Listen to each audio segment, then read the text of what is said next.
Welcome to the Dynasty Roundtable. Tonight is one of my favorite episodes to do. We are basically through with rookie drafts. I think I have like one left to go that hasn't started yet because it's a weird situation where we need to fill an orphan. So you might be in that situation. But most rookie drafts, I feel like, have wrapped up. And now you go through the process, right, where everybody's dropping these players to make room for the rookies on their roster, and there might be some diamonds in the rough. So that's what we're diving into tonight, aren't we, Matt Babich? Yes, indeed. It's that kind of lull in between rookie draft season and actual training camp where the most important topic right now is kind of roster stashes. You've made your roster moves following the rookie draft, and now dynasty managers are asking themselves, what's next? And OTAs are kicking off, which means some of the guys on this list that we're about to talk about are going to start getting exposure, especially those that are in new situations. So the next step after rookie drafts is figuring out where can I get ahead of the curve with these stash candidates. How do I get the next, let's say Puka Nacua was a guy, and if you had an early rookie draft, right? Like he would be a guy that was on your list last year of like, let's just stash Puka Nacua because he's in a good situation. He's in a good roster spot. So I can't promise you we're going to give you guys the next Puka Nacua today, but there are some impactful or potentially impactful players across all of these different rosters that we can break down here tonight. And here's the kicker. Most, if not all of these players are available in 50% or less of sleeper leagues. So these just aren't, go stash Darnell Mooney. Like, it's not that type of episode, okay? This is for the real sickos. All my brothers and sisters out there in the dynasty world that I can go to at a party, and I just like Jerry Seinfeld did to not Chris Rock. He did the Chris Rock at that party. It's like, oh, yeah, I can talk dynasty with you. Thank God. I don't have to talk about where I work or who my wife is or what my kids are doing. Like, I can talk dynasty football, the real important stuff. Thank God, a dynasty sicko. That's right. Here he is. Thank God. And so you can actually, these are actionable players. You can actually go out and, find these guys on the waiver wire. If you're in deep dynasty leagues like Matt is, like I am, you can find these guys pretty easily, I think. And so we'll start, and you're going to want to stay to the end. You're going to want to stay tuned to the end because we're going to go through wide receivers first and then running backs, which running backs are more of your traditional stashes, I would say, as running backs. Right. At the end of the wide receiver list, I've put my favorite wide receiver stash. And at the end of the running back list, I've put my favorite running back stash. So you're going to want to stay tuned to the end. It's a little teaser trickery there. That's right. I'm trying here. You got to do what you can for engagement on the YouTube. And of course, for engagement, you have to click the like button, subscribe to the channel to be tapped into everything that we do here at PlayerProfiler.com, especially the Dynasty Roundtable, because we think we're the best. So, but anyway, everybody else is pretty good too. So let's get into this wide receivers. And we're going to start by cheating a little bit, just a little bit. This wide receiver is owned in 53% of sleeper leagues. And I swear this is the only wide receiver that's owned in more than 50%. So I'm lying right off the bat. But it's Jalen Tolbert. Jalen Tolbert, it's astounding to me that he's only rostered in like 53% of leagues because he's a former third-round pick. He has the inside track to be the wide receiver 3 behind Brandon Cooks and CeeDee Lamb, obviously. And while Tolbert hasn't done anything yet in the NFL, he did produce a wide receiver 16 week in week 9 of the 2023 NFL season. Michael Gallup's out of the way.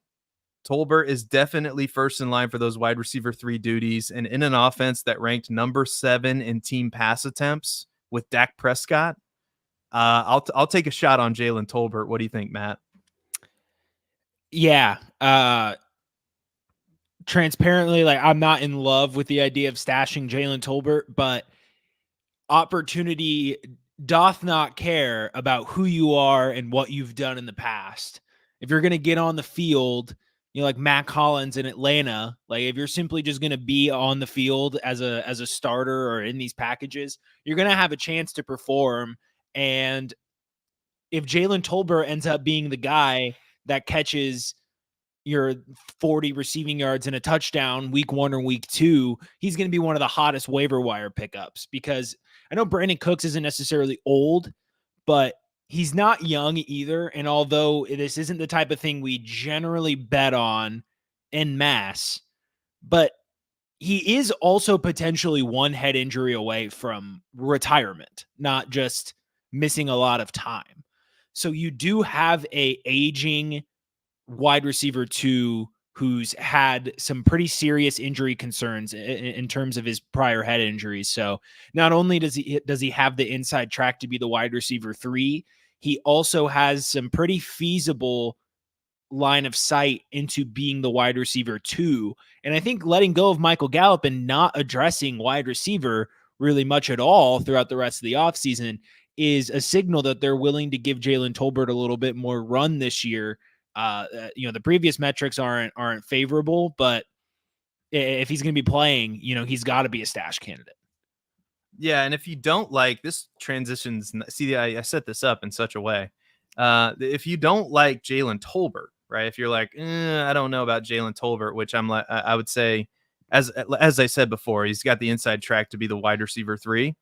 Like we talked about this guy with Alan Seslowsky when Alan Seslowsky was on, when we talked about late round rookie targets and taxi squad stashes to make. Why not go after Ryan Flournoy? I mean, Ryan Flournoy is available in 18% of leagues. And like I said, he's with Dallas in an offense that's going to throw the ball. And Flournoy, when you look at his profile on PlayerProfiler.com, there's no question that he's more like he's bigger.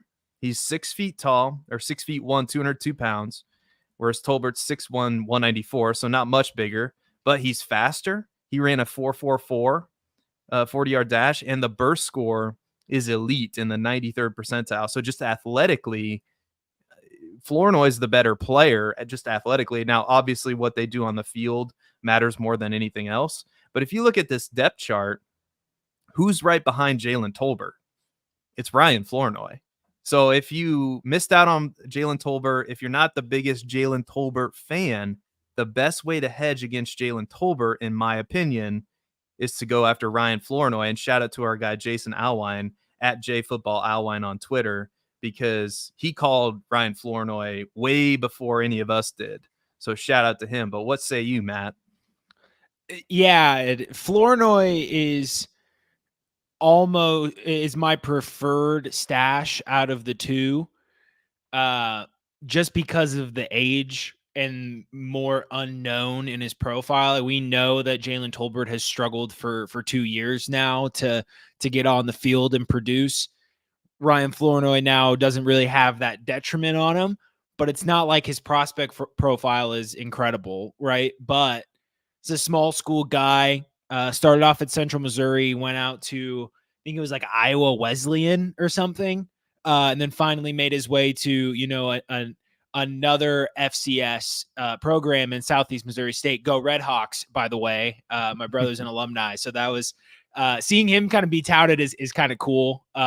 Seeing a guy come in through the not technically the NFL draft, but close enough. No. Round six, not a UDFA. Yeah, round 6. I'm not doing the Jalen McMillan thing twice. But I prefer Flournoy just because of the unknown. That being said, he's getting a lot of hype. I think we need to just take it back a notch and remember that this is a 6th round pick, who's kind of a flyer pick. So, I think he's the preferred stash because he has that more unknown upside, but I'm not like the fantasy plumber kind of says, like, I'm not sure any hedges need to be placed with Jalen Tolbert. Like, this isn't necessarily well, what kind of conversation do you want to have, fantasy plumber? Let's talk about CeeDee Lamb. Let's talk about Drake London. Like, these dynasty stashes. What do you want from us? We're trying to help you back. That's what the show topic is. All right, we're at the back end of the dynasty rosters. Jalen Tolbert, or not Jalen Tolbert, Ryan Flournoy, perfect taxi squad stash. I mean, that's kind of what the conversation is. And that fantasy plumber. You hit the nail on the head, though. Like, in our Dynasty Roundtable league, we don't have taxi spots. But oh yeah, my bad. but a lot of dynasty leagues do, and that's the advantage too of stashing Flournoy, that you get to keep him on your taxi squad, whereas Jalen Tolbert has to take up an actual roster spot. And so not only does Jalen Tolbert have a lower likelihood of being a significant roster addition simply because of his past production, but he has to take up an actual roster spot. So Flournoy is the preferred stash out of the two. Yeah, and I am kidding, obviously. Fantasy Plumber, I love you. Let's shift the conversation to because what we were talking before the show, wide receiver 3 is kind of like if you can figure that out, that's really the wide receiver handcuff. So let's talk about this wide receiver 3 situation in Philadelphia, because I think it's interesting, because there's really 3 options the way I see the depth chart. And I'm looking at a guy right now who's, according to our lads, and that's typically where I go for depth chart information, they're pretty on the ball. Paris Campbell rostered in 18% of sleeper leagues, currently the starting slot receiver. But also, and again, this might come down to that taxi squad decision that you have to make. There's a couple of other wide receivers that are taxi squad eligible that were drafted late. Johnny Wilson, rostered in 44% of leagues, sleeper leagues. Anina Smith, I think I'm saying that right. Anina Smith, 38% of sleeper leagues. Could also have, some opportunity for playing time. I think my preferred stash is Paris Campbell. I think he has the inside track. He's a former second-round pick in 2019 who hasn't produced much to this point. A lot of that is because of injuries. He dealt with an MCL and PCL in 2020. Kept him out for 15 games. He fractured his foot in week 6 of the 2021 season. Hamstring injury in 2023. And the Eagles are a team in search of a wide receiver 3. And Campbell figures to, like I said, have the inside track. I don't see really anything wrong. Like, if you want to cheat, even if you want to go out, if you have a roster spot and you're trying to hit on this wide receiver 3 position, I mean, think about it. Like, if AJ Brown goes down, if Devonta Smith goes down, like, there could be some really usable weeks for a guy like Paris Campbell. So you can stash Campbell, or you can have Johnny Wilson or Anina Smith on your taxi squad. Like, I think for those reasons, like, when you just look at the depth chart situation in Philadelphia, I think all 3 of those guys are super viable. But how do you see this situation in Philadelphia? Yeah, the fact that Paris Campbell is the lowest percent rostered out of this 3 is just a colossal joke. A massive mistake. If you are rostering, who's this guy? Aeneas Smith? Ainas. Brother, this is the first day I've ever heard of that guy. Like, yeah. You could have convinced me he was a creative player on Madden. He might be. But Paris Campbell is somebody who just 2 seasons ago recorded multiple 20-plus point weeks in fantasy football with Matt Ryan and Sam Ehlinger throwing him the football. Then he goes to New York, and what happens? Well, all right. Do you want me to put the trade through right now? Like, do you want me to stop the show and put this trade through? Father hasn't texted me once about this in ages, but now all of a sudden, live on the podcast, this is that's a really good trade. Don't keep us in suspense. It was a good trade for the other team. Okay. All right. That's usually how it works. That's usually how it works. 2026 second for Jahan Dotson. I personally, not to poo-poo on the trade, but we want a live reaction. I do prefer taking the bet on Jahan Dotson, but I also don't hate on a receiver-rich team kind of cashing in. Whereas, like, if Jahan Dotson doesn't perform well and like Luke McCaffrey ends up being the wide receiver 2, Jahan Dotson's value is going to plummet. If year 3 he doesn't figure it out with Jaden Daniels, it's going to be over. So I also don't hate on a receiver-rich team cashing in on what should be an early second-round pick next year, in 2026. But anyway, back to the show. Paris Campbell goes to the New York Giants. That was horrible radio, but Paris Campbell. I thought it was great. You did a great job. Paris Campbell goes to the New York Giants, and what sucks for him there was he doesn't really profile as an outside receiver, which is why he's a unique fit in Philadelphia. But we go to the New York Giants depth chart last year. They had Isaiah Hodgins and Darius Slayton on the outside with Jalen Hyatt, their rookie, and Sterling Shepard coming back from injury. So he didn't really fit as a guy who would play a lot of outside. And then Wan'Dale Robinson, who unfortunately is just better than Paris Campbell, was the slot guy. So he goes to New York and had some opportunity, but was also in one of the worst offenses in the league. So kind of got mixed in with a depth chart that doesn't really have a lot of defined role guys, guys just playing all over the place. They kind of have 5-6 receivers that you can piece all over the field. So very muddled situation for Paris Campbell. And I'm willing to reap the benefits of that when he's the starting Eagles receiver in 3 receiver sets, because he offers a very unique addition to this offense outside of A.J. Brown and Devonta Smith. Johnny Wilson is a contested catch outside X. Like, he is only usable if A.J. Brown is not on the field. The other guy, truthfully, we got to know where our bets are. If you're taking a bet on a 6th, 7th round UDFA guy over somebody who has produced, albeit in spurts, in the NFL, it's backwards thinking, especially when neither of those two who are not Paris Campbell have any chance of being that team's wide receiver 3 week 1, simply because of their archetype and role. Yeah, and Enos Smith was he was taken in the 5th round by the Eagles. But yeah, we're talking about a day 3 pick.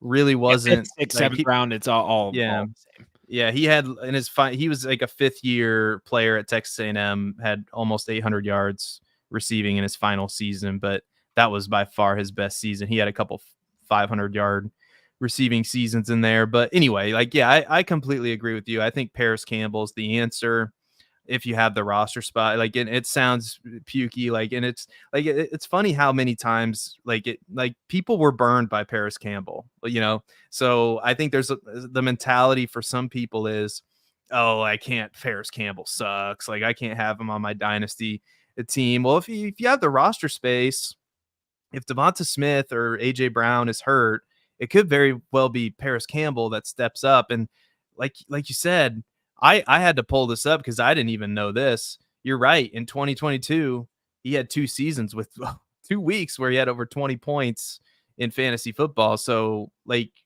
again, these stashes are not meant to be staples of your team. They're just meant to be given the circumstances and given where they are in the depth chart, what is most likely to happen should an injury occur, should something happen on the roster. They're not these situations, like the Puka Nacua situation is very, very unique in the sense that he got opportunity right away, and we found out, oh my God, this guy's incredible. So again, I think Paris Campbell's a fine dynasty stash. But let's shift to another conversation, right? What about the Bengals? What about their wide receiver 3? Everybody assumes it's going to be Jermaine Burton, but there's 3 players that are rostered in less than 50% of leagues. And the one that I'm most interested in, I'll name all 3, but the one that I'm most interested in is Andre Yoshivas. He's rostered in 48% of sleeper leagues. If you look at his player profiler page, you know that he's super athletic. He saw some playing time in 2023. However, if he's not available and you want to take a shot on this Bengals offense, and if you have a roster spot, Charlie Jones is rostered in 34% of leagues. And for some people, you can have taxi squads go 2 years sometimes. So he might be taxi squad eligible. And I guess Yoshivas would be too. And then the super duper sleeper who has the least amount of upside is Trenton Irwin, who's rostered in 6% of leagues. And he's I probably wouldn't roster Trenton Irwin, but in super deep leagues, Trenton Irwin saw some playing time last year. And this is a team that you look to the future or actually even the present, and there's no more Joe Mixon. There might not be T. Higgins sometime in the near future. They say he's going to play this season, but I've seen things change before. And then all of a sudden, no more Tyler Boyd too. So all of a sudden, Jermaine Burton, overnight, if T. Higgins gets traded, Jermaine Burton could be wide receiver 2. and one of these guys could be the wide receiver 3, or if an injury occurs to either T. Higgins or Jamar Chase. You get what I'm saying? So are any of those names of interest to you? Yeah. Unfortunately, even though I'm a Boilermaker, Charlie Jones is the least appetizing name on the list. Charlie Jones, it's going to be interesting though, because with the new kickoff return rules, Charlie Jones is going to be very active on special teams. We saw him return a punt for a touchdown in an electric play last season. So he's going to be very valuable on special teams, but there's a reason that they went and drafted Charlie Jones and then and Yoshi Voss, who showed some really good flashes last year. Like the general consensus as to how he performed last year was like, this kid has some upside. Like he looked good. He could be the T. Higgins replacement. And so despite having that and drafting Charlie Jones, they went right back around and drafted Jermaine Burton in the 3rd round. So that has to be telling. These organizations, especially one like Cincinnati, who has done a pretty good job of putting this roster together over the years, they don't just willy-nilly spend day 2 picks if they don't think they need them. So that to me immediately signals that Jermaine Burton is more valuable to them as a receiver than Charlie Jones. Yoshi Voss seems to be the T. Higgins replacement, profiles as the outside guy. Our lads has him behind Jamar Chase and Burton behind T. Higgins. The one thing I've been able to glean from our lads is that generally the outside positions, X and Z, get flipped around a lot. What doesn't get flipped around a lot is people moving in and out of the slot receiver position. And that's where Charlie Jones is currently behind Trenton Irwin. So then Trenton Irwin gets brought into this. So Irwin, I believe, is the lowest percent rostered. Yeah. Yeah. So in that case, or 6%. Yeah. Irwin is probably someone who has to be way over 6%. Probably got to be closer to 30%. He should be added in every single deep league because right now he's the starter. Like from all the information we know right now, he's the starter. So if you wait until training camp, preseason, while he's still the starting slot receiver, you're going to be too late. Someone's going to grab him. So he's a guy I would stash now because Jermaine Burton's been drafted. He's on rosters. Yoshi Voss may not be on rosters. He may. And he's the guy who, if I don't have Trenton Irwin, I'm grabbing Andre Yoshi Voss. If I don't have Andre Yoshi Voss, I'll go ahead and grab Charlie Jones, maybe. But there are like these guys we're talking about right now are churn and burn. Like as soon as we learn more information on, let's say, like about like a Paris Campbell, you drop Yoshi Voss, you add Paris Campbell, things of that nature. So the order in which I would roster these guys, and I want every single one of them, or I want at least one of them because it's Cincinnati. It goes Irwin, Yoshi Voss, Charlie Jones. I do think Burton ends up being the team's wide receiver 3 this year and the most valuable out of all 4 of them. Yeah, I 100% I'm with you, but like I said, you never know what like you said, like if you go to the depth chart right now, Trenton Irwin's the starter and he's rostered in 6% of leagues. So and there might be some usable weeks in there if you're in PPR leagues, you just never know. And of course, these are bets like these are like penny stocks. Like penny stocks that could really take off. Like, that's kind of how I look at it. And I think Yoshi Voss, obviously he's the most rostered. He's the one that could shoot up the rankings a little bit and I might be able to cash out on. But that's also kind of how I look at these dynasty stashes is like, if X happens, what could I potentially get? Could I get a 3rd round pick or a 4th round rookie pick for this guy on if a contending team is desperate at a certain position? You know what I mean? Like this is why like you build in these micro advantages because everybody knows who to take in the first 5 rounds of a dynasty startup. Not everybody knows who to take in round 20 or round 19, right, or who to stash at the back end of your roster. So that's why we go through this process. And it's so important. Like that's to me, like videos like this, topics like this, these are my favorite because this is really how you maximize your roster in Dynasty. So let's talk another good situation. Let's talk the Los Angeles Rams. And you've heard me talk about Jordan Whittington And I think Jordan Whittington is another one of those penny stocks that I want, in my portfolio. He is currently slated behind wide receivers, like obviously Cooper Kupp's there, Puka Nacua, and Demarcus Robinson is another guy. So I'm going to, I'll talk about Demarcus Robinson and Jordan Whittington. Demarcus Robinson's rostered in 46% of sleeper leagues. Jordan Whittington is rostered in 10% of sleeper leagues. And like Demarcus Robinson was pretty, like at times pretty productive for them last year. Like if you pull it up, and there's not as much upside with him. Like he kind of is what he is at this point in his career. But like if you look back at the Los Angeles Rams, because I'm going off the top of my head. I have it up. Okay, go ahead then. This is, I think you're not giving Demarcus Robinson actually enough credit here, because starting in week 13, so he joined the Rams in week 9 and then had a couple weeks of ramp up, but by week 12, he was hitting 50% or more of the snaps. Week 13, 15.5 fantasy points, wide receiver 21. Next week, 13.6 fantasy points, wide receiver 22. Next week, 15 fantasy points, wide receiver 26. 20 fantasy points, wide receiver 15. 13 points, wide receiver 29. So he had that stretch when he got acclimated into the Rams offense where he was a weekly wide receiver 2, basically. That is incredible for being that team's wide receiver 3. And he is not only my favorite stash candidate right now. I know yours is going to be at the end of the wide receiver section, but he's undoubtedly my favorite stash candidate right now, especially for win now leagues. He's one of my favorite last round targets in best ball to pair up with other LA Rams. I love Demarcus Robinson this year. He's going to be that name where everyone's like, wait, he's producing. Yeah, it's because he was producing on the Ravens in an anemic pass offense that's generally funneled to 2 players. Now he goes to the Rams offense where Stafford can throw to anybody, and he looks really good. So as long as he's paired with Matt Stafford in the Sean McVay offense, I'm in.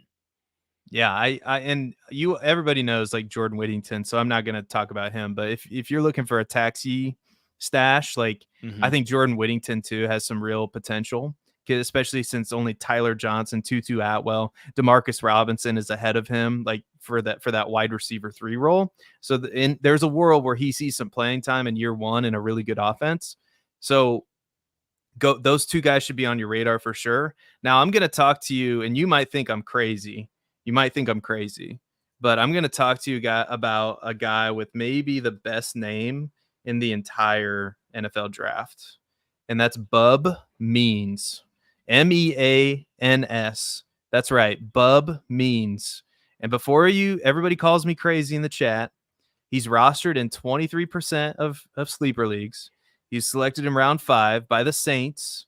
He produced at least 400 yards receiving in each of his 3 collegiate seasons, including a 700-yard receiving season with 6 touchdowns for Pittsburgh, University of Pittsburgh. He's a player who's got size, 6'1", 212 pounds, ran a 4.43 40-yard dash, 83rd percentile burst score. So he's a good athlete.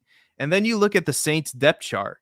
Like, it's not crazy to think that if he's good, and that's, obviously what matters is like what he can do on the field and his ability to run routes and get open. But like the competition isn't crazy. Like we're talking Rashid Shaheed, A.T. Perry, Equanimous St. Brown, Cedric Wilson, obviously Chris Olave's there. But there's a world where Memes gets on the field. Like, it's crazy to think about, but you can also stash him on your taxi squad. And like, there are worse ways to spend a taxi spot than on a big physical fast receiver in an offense with Derek Carr. And I get it. It's Derek Carr. A lot of his air yards are prayer yards, if you know what I mean. But still, Bub Means, I think, is a decent dynasty stash. Yeah, honestly, any rookie with kind of that untapped potential, right? Like you pick a guy that got some draft capital, has some requisite size, speed, ability, or talent, whatever you want to call it, and has a line of sight into opportunity in his first season. that's always a good way to spend a taxi squad spot. So if you have Bub Means on your taxi squad, like I'm all for that. But I believe in A.T. Perry. I think A.T. Perry is good. He showed the ability to just make those splash plays when it mattered for the Saints. And I think this is actually a slightly more talented receiving core than we're kind of giving him credit for. So Chris Olave is obviously very talented. Rashid Shaheed has proven to be a very reliable wide receiver too. Like he's their locked in slot guy, probably going to be second on the team or second receiver on the team in targets. Kamara is still on the team. So like that's probably 100 targets that are going to be going to him. A.T. Perry, I think, is going to start. So I don't think Bub Means gets a lot of playing time in year one. I would be surprised if he cleared 30% snap share, which means he's probably not getting the opportunity and the time and practice and in games that he needs to make that leap. But like I said before, and what Jamie I thought somebody said it in the chat, but there are worse ways to, you just said it like 10 seconds ago. There are worse ways to spend a taxi squad spot. So like, I fully believe in that, but he's not necessarily going to be one of my higher rostered players. Fair enough. Let's talk maybe about like some more, like, again, like it's not it's not a formula that, you know, the smartest person in the world had to come up with. Like I just went through, like you just go through these depth charts. You look at the receivers on the roster, like in good situations. And I'm going to go to Detroit now. And Detroit was interesting because they chose not to add a receiver in free agency. They chose not to really add one in the draft at all. In fact, not at all. And so now that's great for Amon-Ra St. Brown. It's especially great if you were hanging on to Jameson Williams. Like it's great for Jameson Williams that he survived the NFL draft and free agency. They didn't feel the need to upgrade there. But you look at their wide receiver 3 and 4, we're talking Khalif Raymond and Donovan Peoples-Jones. And actually Donovan Peoples-Jones is the one I'm interested in the most. He's rostered in 45% of leagues. Khalif Raymond's rostered in 20% of leagues.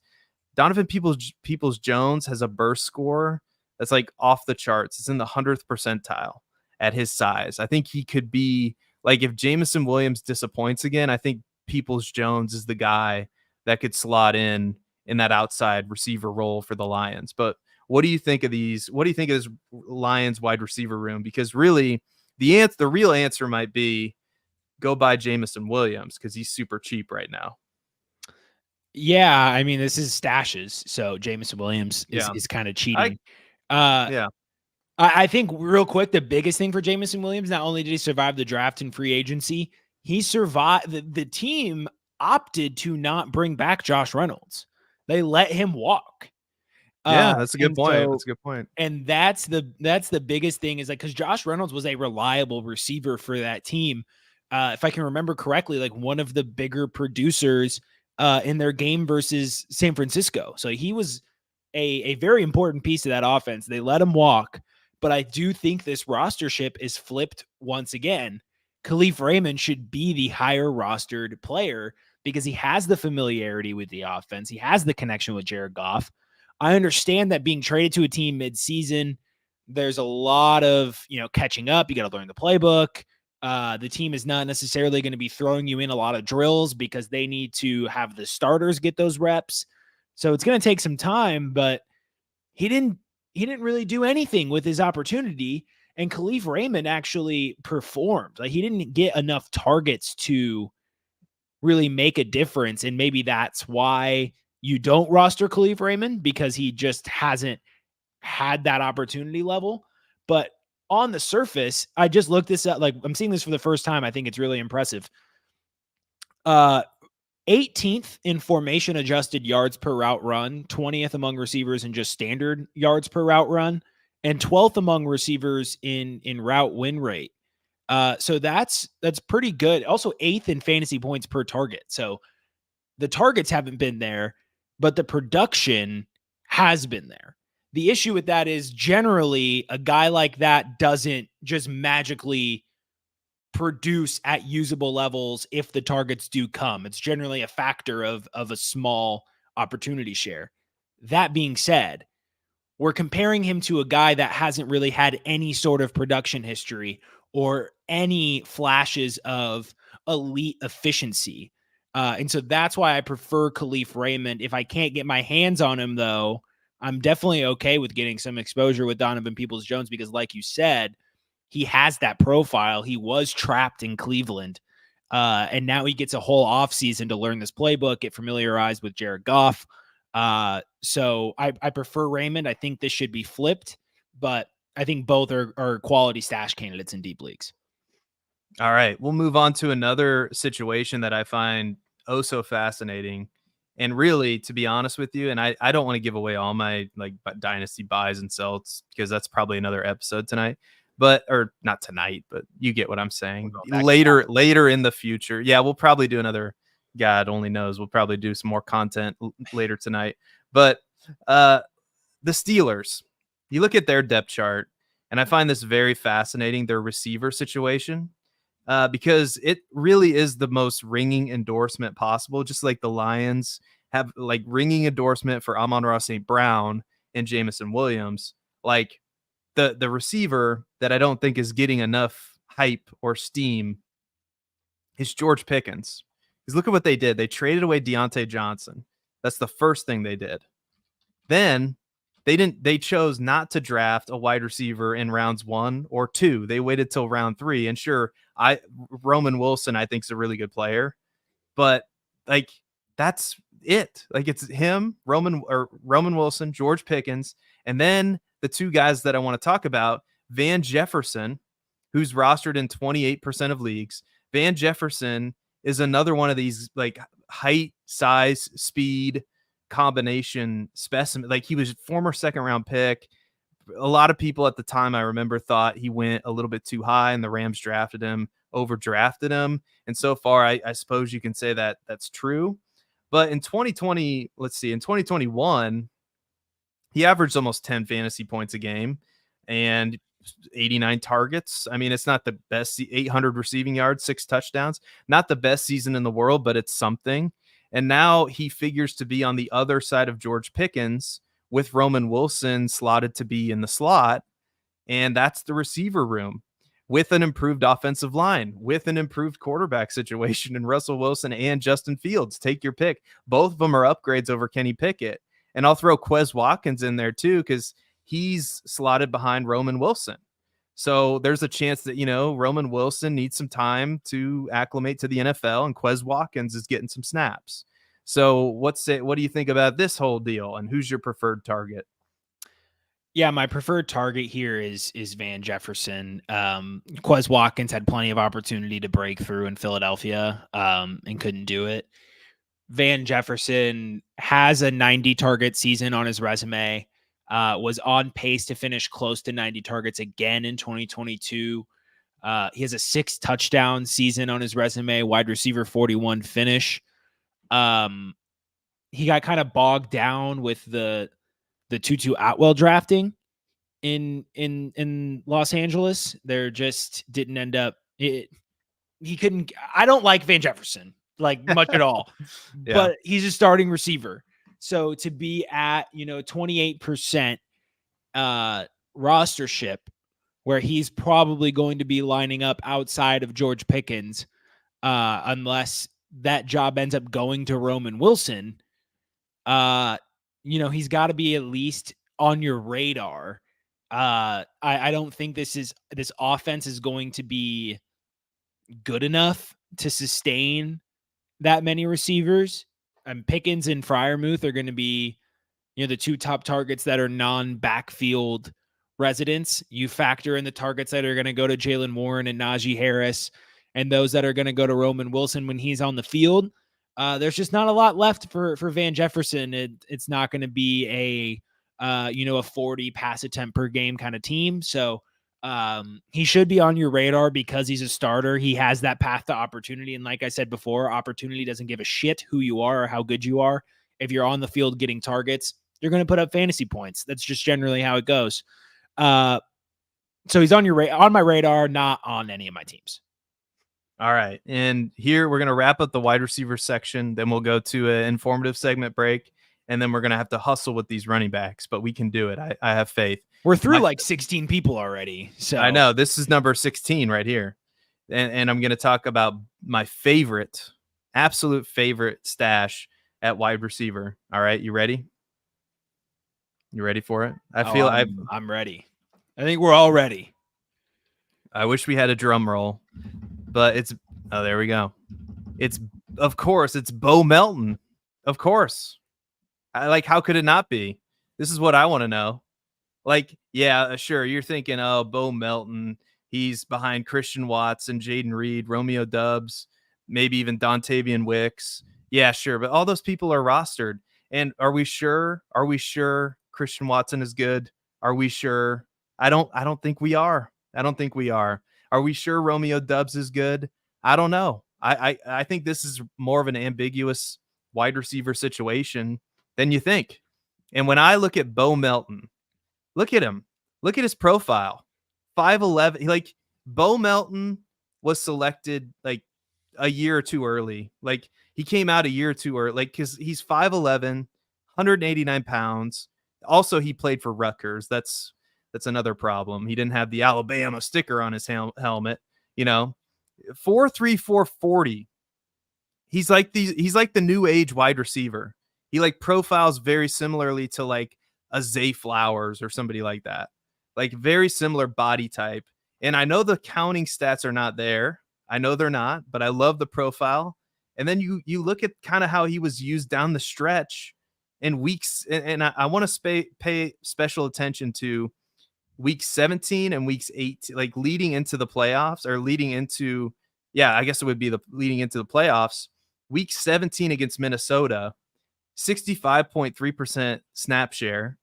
He caught 6 passes on 9 targets, one of them for a touchdown, was the wide receiver 6 in championship week. The wide receiver 6, like in fantasy football, playing for the Packers. Is it a long shot? Of course it is. But I think there's an outside chance Bo Melton's good, playing for an offense that has a lot of upside. Like, he could surpass. Like, it would not shock me if he surpassed Christian Watson, like either due to an injury or otherwise. It would not shock me if he surpassed Romeo Dubs. It would kind of shock me if he surpassed Jaden Reed, because I think Jaden Reed's really good. But what do you think? Bo Melton? Eh? I love Bo Melton. Yeah, I love Bo Melton. So here's a stat that I just saw on Twitter here that Dave Clugie put out there. Among receivers who ran 50 plus routes last year, Bo Melton was 2nd in targets per route run and 4th in yards per route run. So he did kind of seem like the Romeo Dubs understudy / Christian Watson, just because, he was off the field so often that, he was in part getting some of these snaps because Christian Watson wasn't there. But I feel like at 28%, you got to have him on some of your teams in Dynasty.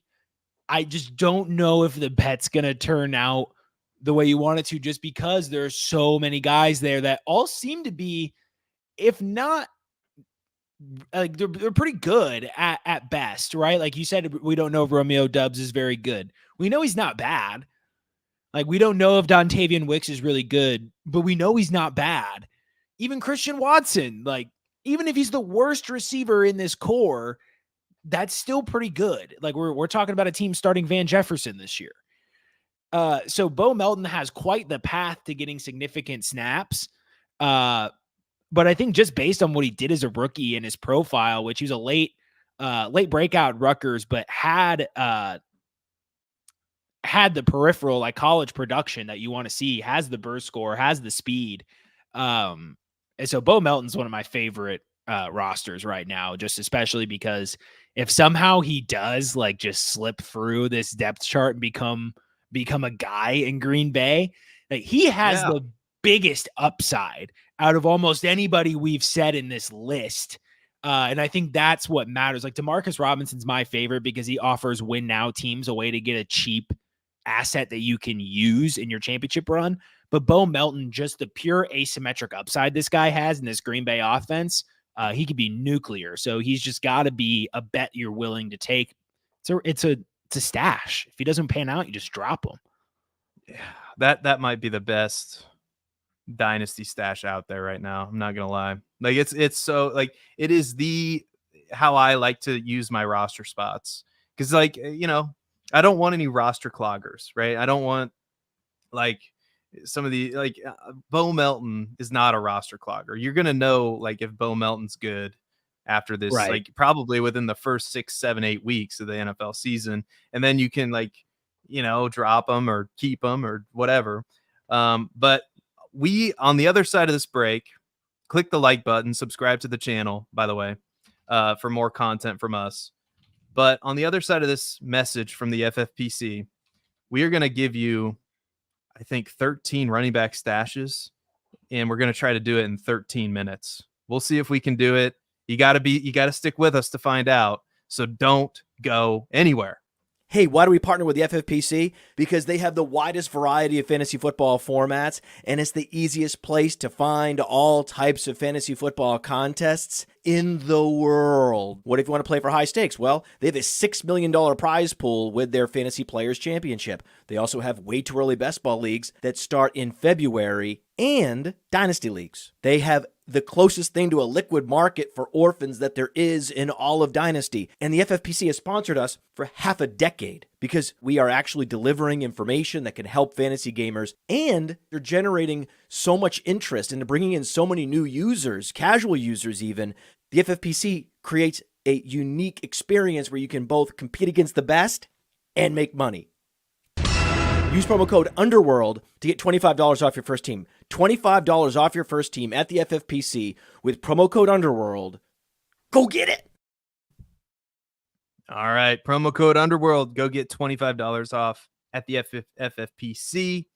Let's get into it. All right, like I'm serious about this. I'm gonna try. I don't know if we're gonna be able to do it or not. But 13 running back stashes in 13 minutes. The first one just missed the cut. 59% of leagues. Eric Gray. I know we all think that Tyrone Tracy, drafted in the 5th round, receiving wide receiver at Iowa, then transferred to your alma mater, Purdue, is going to be the the running back 2. But it could be Eric Gray. There's a world where it's Eric Gray. And this is also a situation, Matt Babich, where why not cheat? Why not cheat? You can store Tyrone Tracy on your taxi squad, and you can stash Eric Gray, and you've got the RB2 for the Giants. I mean, am I crazy? Like Eric Gray, like if he's out there, I think he's one of the guys that, despite how you feel about him athletically, and that's a big, he didn't run the fastest 40-yard dash in the world, but I think he's one of these guys, like if he's out there, you got to stash him. Yeah. The biggest detriment to Tyrone Tracy is the fact that Eric Gray is a pass catcher, 88th percentile college target share coming out of Oklahoma. So now you have 3 running backs in this backfield that can all catch passes. And I think he's a worthwhile stash candidate merely because so much weight's being put into Tyrone Tracy that if you don't have Tyrone Tracy, if you don't have Devin Singletary, if you need running backs, you might as well take a shot on a guy that at least has a path to opportunity. Because when you look at the running back landscape, as we'll continue to go through, it gets pretty grim. So being able to stash a guy like Gray, who's only in year 2, a new environment for Devin Singletary, unproven talent with Tyrone Tracy, always a worthwhile bet there. All right, moving on down the list, we're going to talk Travion Williams, rostered in 10% of leagues. You might not be the biggest fan of Travion Williams, but the truth is Zach Moss and Chase Brown are what stand in the way of him seeing playing time. And it's not crazy to think that one of those players, or both of them, either deals with injuries or doesn't live up to the billing of being an RB1 in the offense. And I'm not saying Travion Williams is going to live up to being the RB1 either. He's a perennial RB3 or 4 in the NFL for a reason. However, if he's available in your league and if you're in these deep rostered leagues, I want exposure to the Bengals. I want players that could see opportunity on the Bengals, and Travion Williams is one of those players for me. What say you? Yeah, I do want exposure for Bengals. I think Zach Moss is the clear-cut RB1. how much of a workload can he handle? I think he proved in Indy that he can handle a significant amount. But I think Chase Brown is getting that boost just because he broke off that one really long play. And if that happened to be Trevion Williams, who also has proven in the past, especially in college, to be a worthwhile pass catcher, then everyone would be saying Trevion Williams right now. And we'd probably be sitting here saying like Chase Brown's only 12% owned. So like, why not Chase Brown? But that's the situation we play in Dynasty, right? Like everyone's looking this way. So why not just take a quick, cheap bet on a guy like Trevion Williams and just quickly see what happens? Yeah, no, I think it's one of the more perfect, like deep stashes there is. And I'll talk about a guy now, and I just had to double check, like, is this guy still on the roster for the Colts? And, because you never want to get trapped into one of those situations where you're talking about somebody who's not on the roster anymore. You're going too deep into the vortex if that happens. But I don't think I'm going too deep, because I'm going to talk like the Indianapolis Colts, right? Their backfield's interesting because obviously you have Jonathan Taylor there, but behind him, you have Evan Hull, which good on you guys if you stashed Evan Hull like we told you to do last year. Evan Hull was, I believe, a guy that we talked about quite frequently on our channel, which is why you need to click like and subscribe to the channel. But like Tyler Goodson is owned in 3% of sleeper leagues, 3%. And he's the RB3 right now, according to our lads.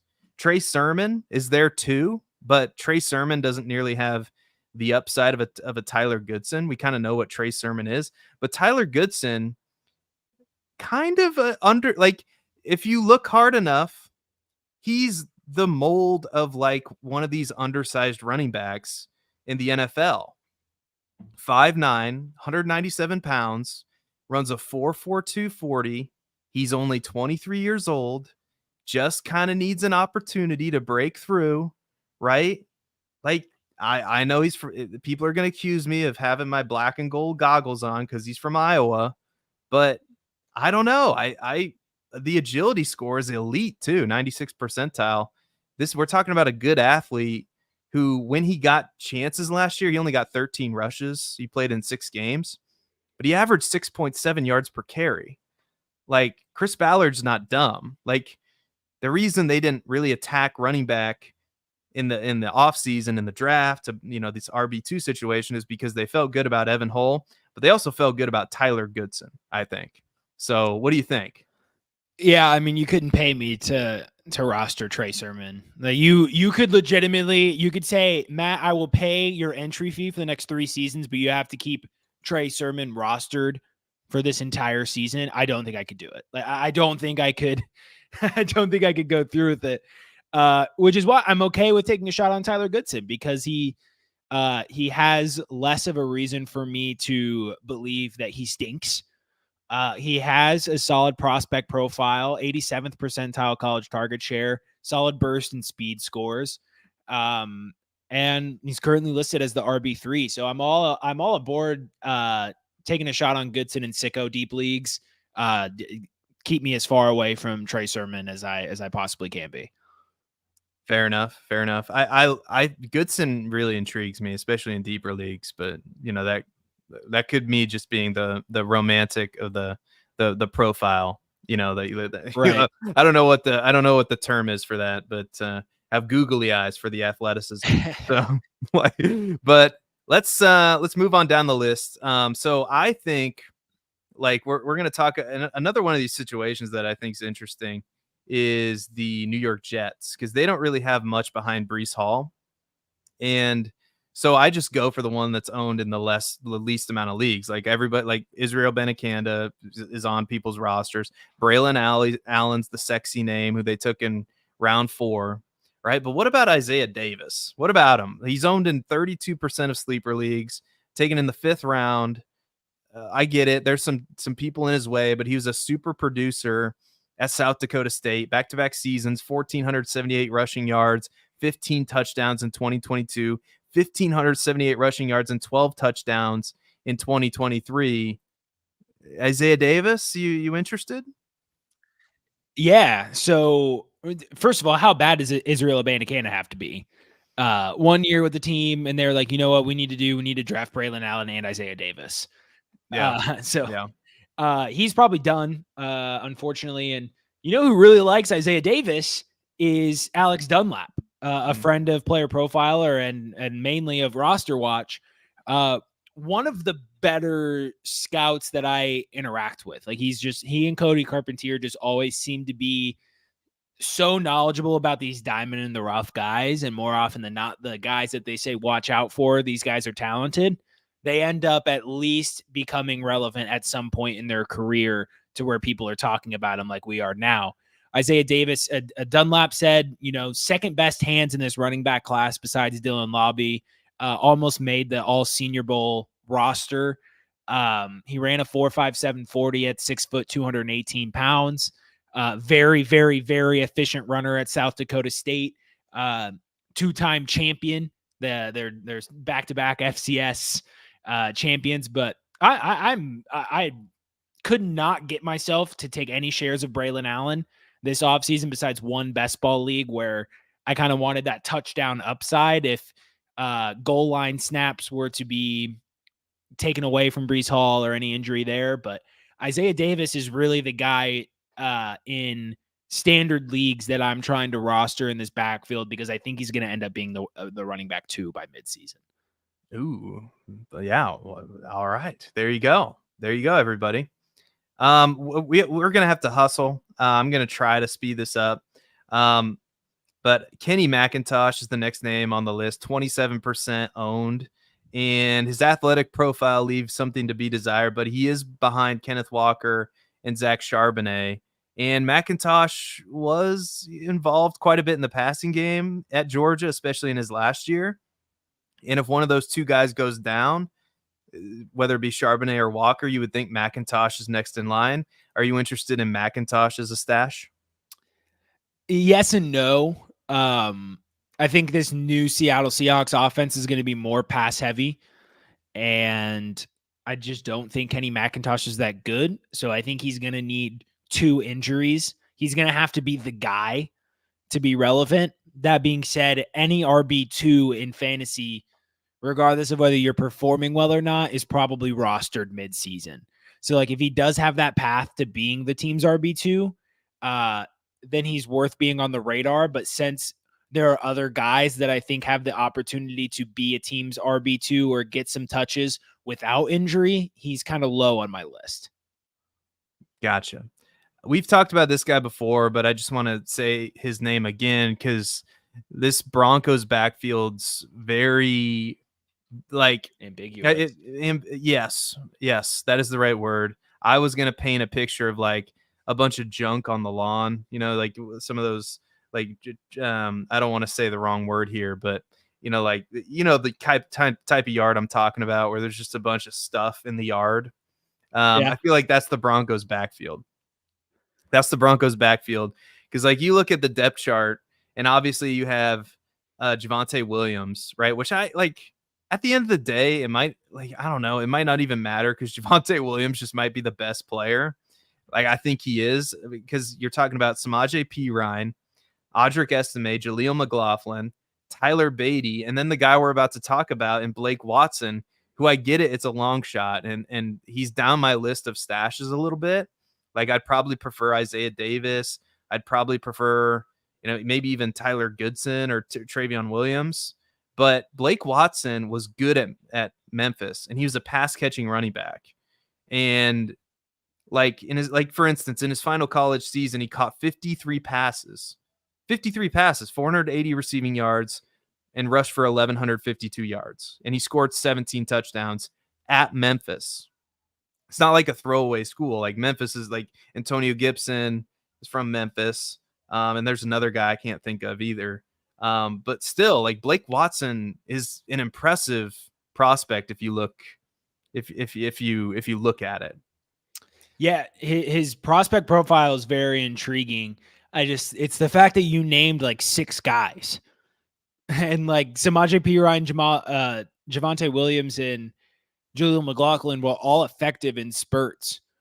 So not only is it weird that they drafted Audric Estime and then picked up Blake Watson, have this really crowded RB room, but the fact that he gets to be a taxi squad stash is the reason that I'm very into rostering Blake Watson, and a lot of sharps in the industry that I follow, Derek Brown being one of them, are just all over Blake Watson. And when you start hearing the drum beats start from guys that are very knowledgeable, you just generally got to open your ears and accept the fact that like maybe Blake Watson's going to end up having a role in this offense, and Audric Estime ends up being the bust.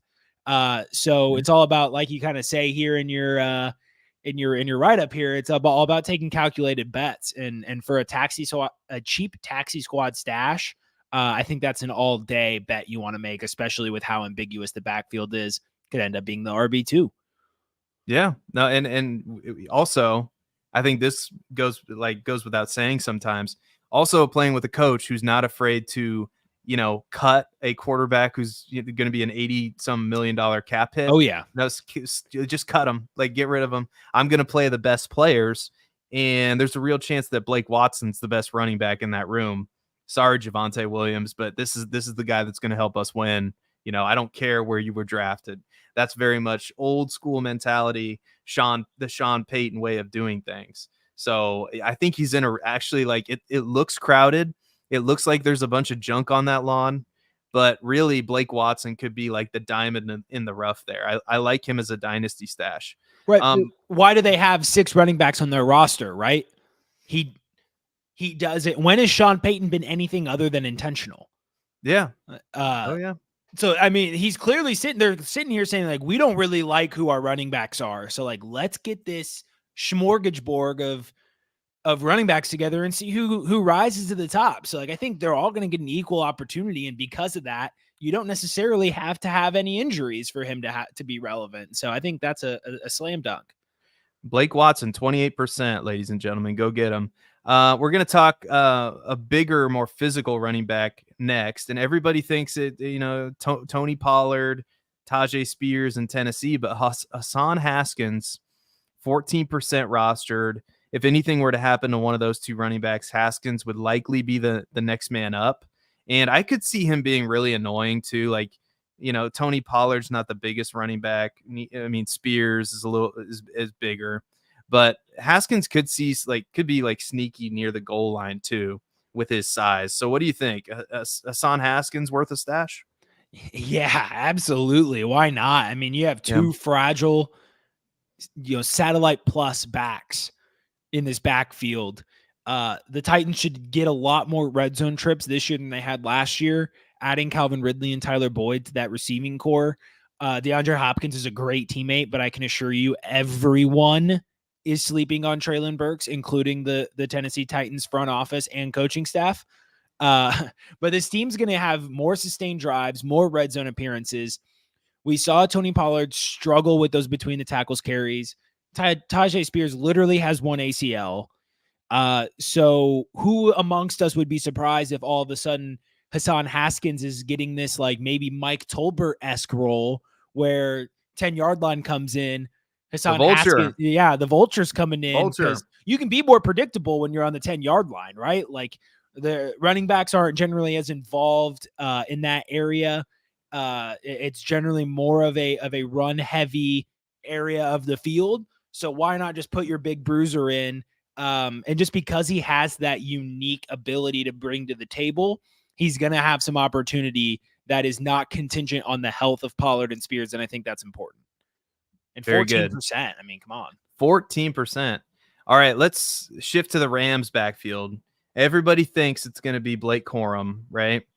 A Kyren Williams, Blake Corum combination. But what about Zach Evans, owned in 48% of leagues? Ronnie Rivers, rostered in 12% of leagues, right? Is this a situation where we can roster Zach Evans or Ronnie Rivers, or do you think, I guess if Kyren Williams is an undersized running back who he's more likely not to get hurt because Blake Corum's there. But if anything happens to one of those guys, it's probably Ronnie Rivers and then Zach Evans. So what do you think of the Rams backfield? Yeah, I mean, Kyren Williams is already having foot issues. Yeah. So he's missing I think he's missing mini camps with a foot issue. So this is already an issue. Zach Evans didn't really get much playing time at all in his first season. which is interesting. I can't find the injury.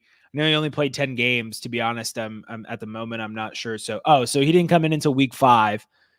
Missed some games in between there, but played throughout the back half of the year and didn't get any opportunity. But the fact that you already have injury concerns from the RB1 means that I think his rostership is about right at 48%.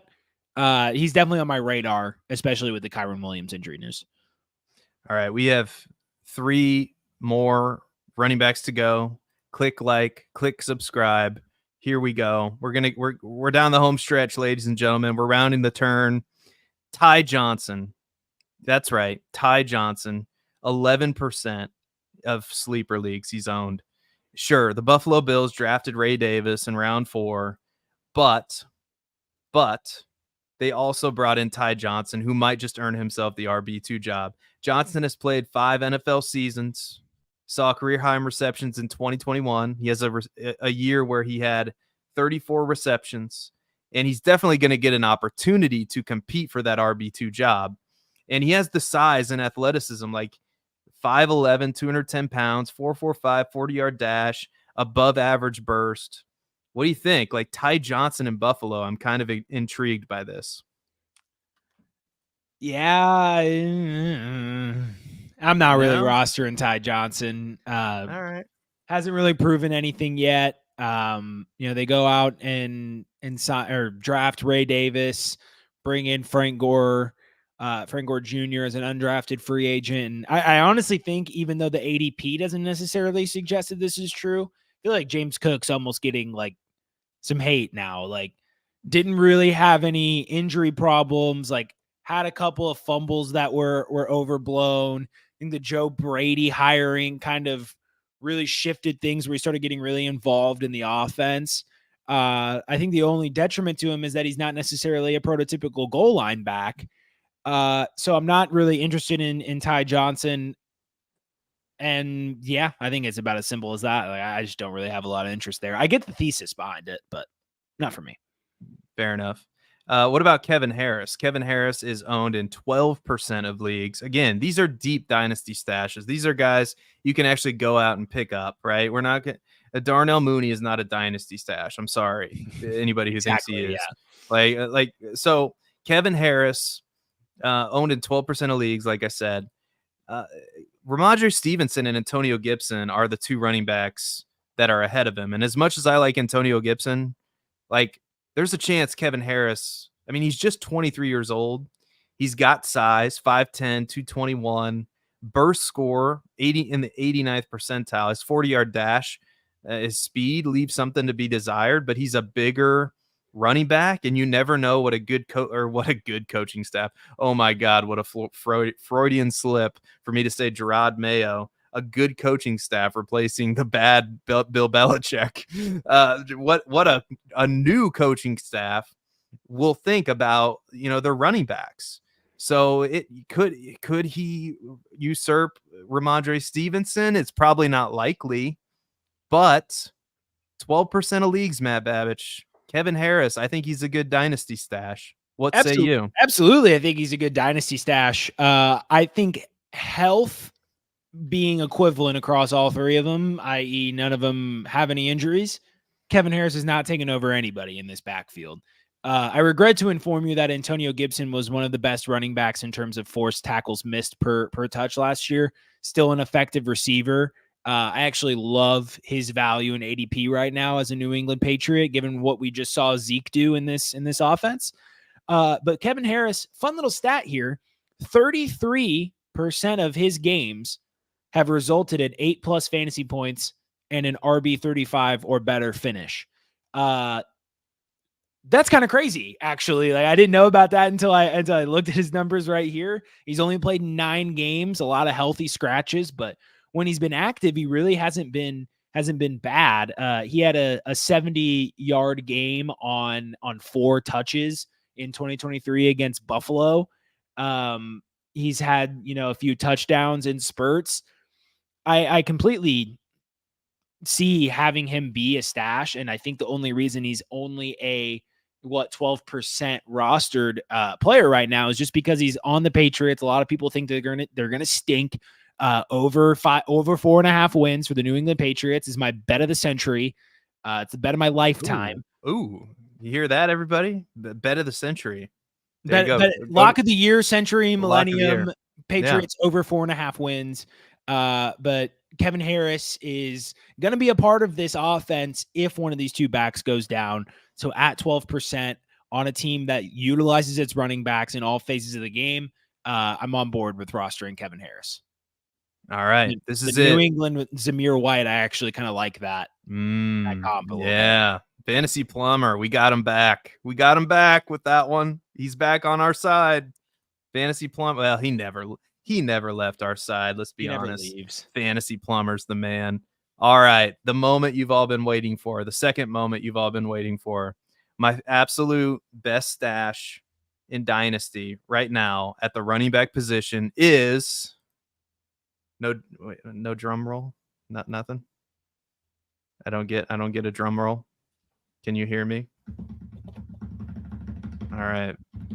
Of course, it's Deneric Prince, man. Deneric Prince. Kansas City. Another team that said, you know what? We don't need no running back. We have Isaiah freaking Pacheco. That's all we need. Oh, and I guess we can bring back Clyde, and he can be our RB2. And they like Clyde. I'm not saying they don't like Clyde Edwards-Helaire, but go ahead. Go ahead and do this for me, folks. Go ahead and bring up Clyde Edwards-Helaire's profile, his size, his speed, and then go ahead and compare it to Deneric Prince's size and speed. And look at their ages. Deneric Prince is a year younger. And then you go ahead and pull up the depth chart. Go ahead and do it. Guess who's right behind Clyde Edwards-Helaire? Deneric Prince. And if you want, and we're talking 13% of leagues. And if you're like, no, Seth, Keontae Ingram's the answer. Fine. Keontae Ingram, 24% of leagues. I don't think Keontae Ingram's very good. I think Deneric Prince has more upside. But Deneric Prince is 6 feet tall, 216 pounds, runs a 4.41 40, above average burst for a guy that size. This is just a guy waiting for an opportunity. And this is a team that's not afraid to give opportunities to, I don't know, a 7th round draft pick in Isaiah Pacheco. Not afraid to do it because it's Andy Reid, baby. He plays the best players. He doesn't care about draft capital, and neither should you. I know he's undrafted, but this is a guy he's been there a year now. He's still on the roster. He's working his way up. Don't be surprised if by week 7 or week 8, it's not Clyde anymore, because Clyde Edwards-Helaire is 5'7", 207 pounds, and is not fast. Not fast. They should have never let Patrick Mahomes make that pick. They were drunk after the Super Bowl. Deneric Prince is the guy you want. 13% of fantasy leagues on Sleeper. He's the guy. Yeah, Deneric Prince is definitely the guy. I can tell you Keontae Ingram is not the guy. Yeah. 2.2 and 2.1 true yards per carry in each of his first 2 seasons in the NFL. 0 runs of 15 yards or more. Only 22 evaded tackles on 62 carries. So these are just all really bad numbers. He's not usable as a pass catcher. So Deneric Prince is the guy I'm willing to bet on here. And then one running back we didn't bring up that Fantasy Plumber did bring up, where he's getting a lot of showtime today. DeWayne McBride.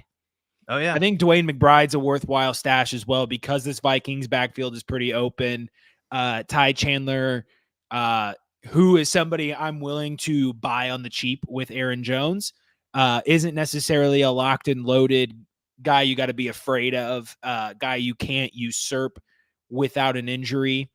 So DeWayne McBride at what I'm going to guess probably 15% maximum rostership there. Maybe just his age has him at 24%, but I'm willing to throw some shots on DeWayne McBride as well.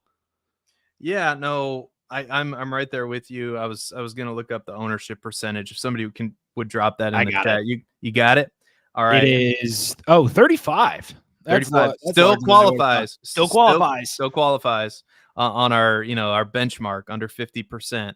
So is there anybody, before we wrap up the show, Matt, is there anybody we feel like we left off that you think is a good dynasty stash, or do you think this is a pretty comprehensive list? I mean, when I sought out this episode, I wanted this to be like a dynasty manager's wet dream of an episode.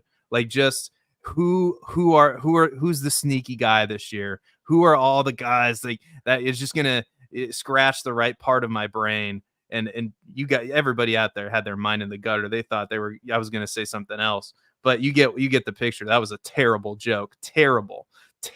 It's one of my worst moments on the show right there. And I've had a lot of them, trust me.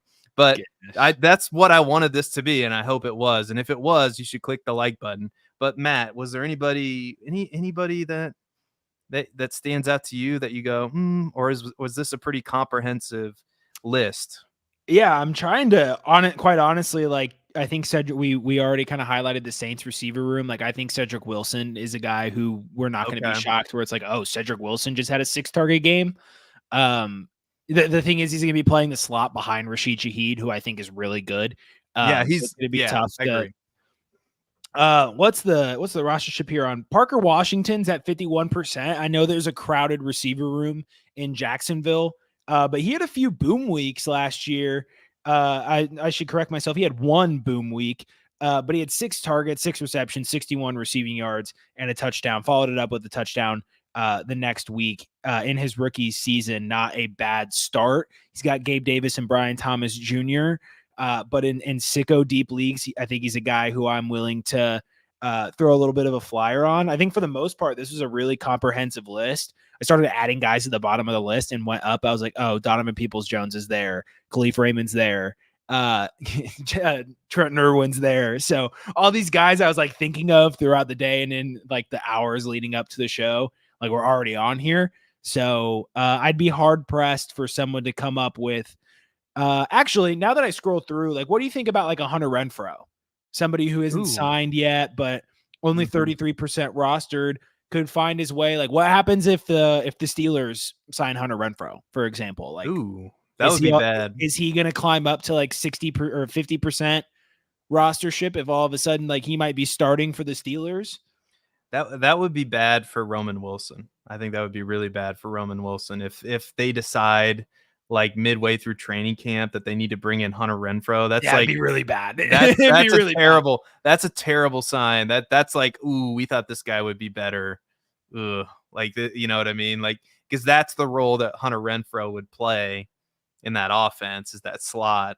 But yeah, no, I think Hunter Renfrow to me still has a lot more to provide an NFL team. Like, I'm kind of confused as to why he's a free agent. I don't know if the contract is an issue or like how much he wants paid. You know, he had a pretty decent sized contract with the Raiders, if I remember right. So I don't know if that's it. Like, if he's willing to just wait it out for the right opportunity, I don't know. But yeah, I agree with you. I think that's an intriguing name to kind of get ahead of if you have the roster space and nobody else looks really that good on the waiver wire. So I like that name. Yeah, I think the last one I'll say that I just scrolled past is Jacoby Brissett, only 58% rostered from what I'm seeing, and that's in a super flex league. I think he starts for the first 6 weeks of the season, if not more. I think we're underrating the quality of a quarterback that Jacoby Brissett is.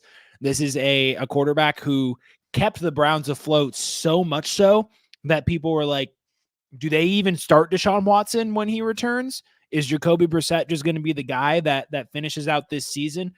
Which is why I'm so heavy on the Patriots win total, because I think Jacoby Brissett gets 2 or 3 wins before he even hands over the keys to Drake May, if it gets there. Like, there is a reality where Jacoby Brissett plays so well that Drake May doesn't necessarily see the field.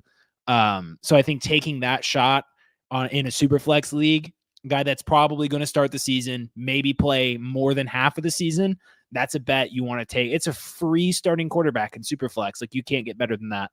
And then real quick, yes, we did talk about Ryan Flournoy. He's one of our higher taxi squad stashes. What about, and you got my head spinning with this, Jacoby Brissett's, like, to me, and the chat might disagree, and you might disagree. Is it like, to me, it's pretty clear that Jacoby Brissett is a top 32 NFL quarterback. No doubt. He absolutely, like, he's obviously, you're not going to win a Super Bowl with him, but he's the perfect, like, bridge guy. Like, he's going to have a career as long as he wants it, like, as long as he's halfway decent, of just, okay, we drafted quarterback X. Jacoby, this guy's not ready right away. Can you come in and play a season for us? And, we're not going to be very good, but you're good enough to play. Like, that's Jacoby Brissett. Like, that's the straw he's drawn in life. Like, just kind of is who he is. Like, I don't know. Like, some part of me wishes, like, that guy would have gotten a real opportunity when he was a little bit younger and in a good system. Like, I don't know. Like, if you put him on the Bears right now, I mean, he'd make the playoffs. Like, with like, I think that team's good enough. You know what I mean? Like, maybe I'm crazy, but like a younger Jacoby Brissett. You know what I mean? Maybe not like right now, but like Jacoby Brissett in his like late 20. Like, how old is I don't even know how old he is. I assume 20, he's like in his 30s. He's like 20 or 31. Yeah. I was gonna say 29, but for some reason I feel like he's one of those players that's been in the league forever, but he's only 31. So he's probably got a lot of tread left on the tires. But what do you turn the ball over? What a perfect mentor for Drake May. Like, somebody who's always been very calm, collected in the pocket, and known for not turning the ball over, not making erratic decisions. They looked and were like, okay, how do we prevent Mac Jones from not happening again? And they're like, all right, instead of Cam Newton as his mentor, what if we got somebody who actually was more of a prototypical pocket passer that can actually teach the mechanics of being a patient quarterback, because Mac Jones just can't take off and run. And then, yes, Jamie Perogue, it's a great point. Like, he was 32nd in fantasy points per game from quarterbacks, but the market for in Superflex for QBs is such that, like, it doesn't matter if he's 32nd. Like, he is a starting quarterback and therefore has value more so than being a waiver wire addition, I guess is my point there.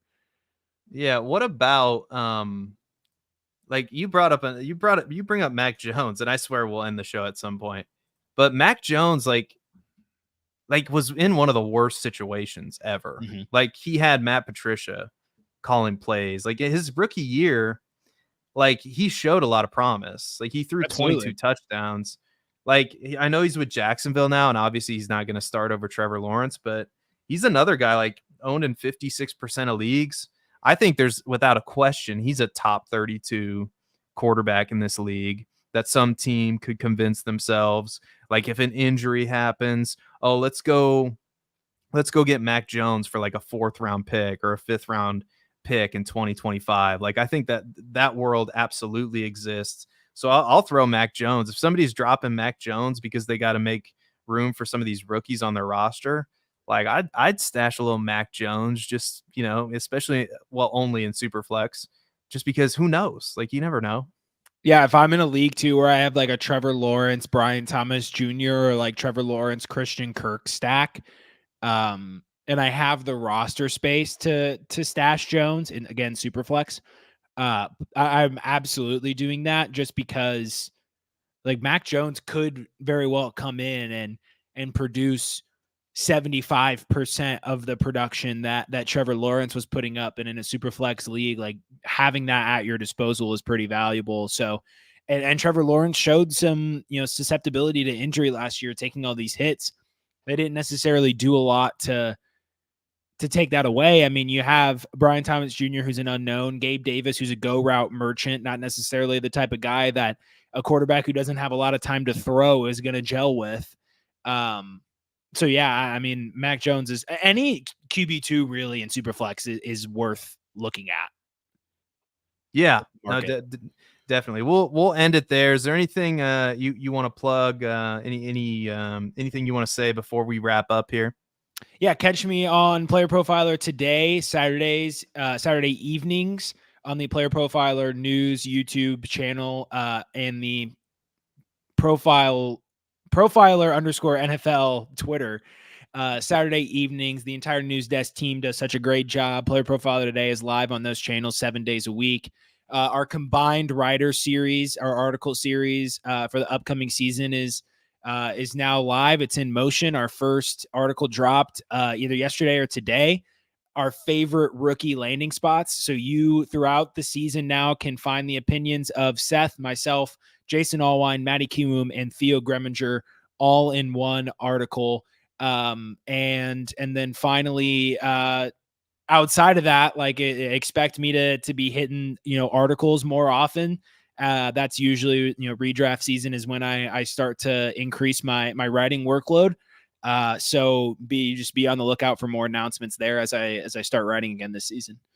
That's right. And I'll even throw the draft kit, because you're going to do a lot of work with the draft kit. All of us are. That is coming on Player Profiler. Be on the lookout. That is hands down the best comprehensive guide for you to dominate your redraft leagues. And Underdog, there's even Underdog, I think, in there, best ball rankings from many analysts. So you got to go check that out. Follow me on Twitter at Seth_Diewold, where this episode will become a thread on Twitter eventually. Both the running backs and the wide receivers. So stay tuned to that, and stay tuned to all of my information eventually gets posted to Twitter for free. All you got to do is follow me for the updates, and like and subscribe this channel, and go subscribe to my YouTube channel as well, Seth Diewold. I'm trying to get monetized this year, and I can do it with your help. And thank you guys so much in the chat. Fantasy Plumber, shouting out Jacoby Brissett, Jamie Perrog. Mac Jones was a QB1 overall, week 1 last year. He's actually, well, he might have been. I see it says QB2 here, but 25 QB2 and fantasy points. Yeah, QB2. That's what I'm seeing too. Still, good point. And you rock, Jamie. The audience rocks. As always, you guys showed up and showed out. We really appreciate it. Until next time, do you want to say it? Nobody cares about Aaron Rodgers. Wiseman for Heisman. We'll see you next week, everybody. Hey, I want to thank you for being part of this broadcast. If you have any thoughts on it, leave a comment. If you enjoyed it, make sure you leave a like. And if you want to see more shows on the Player Profiler channel, subscribe to it. That's how we know you want more.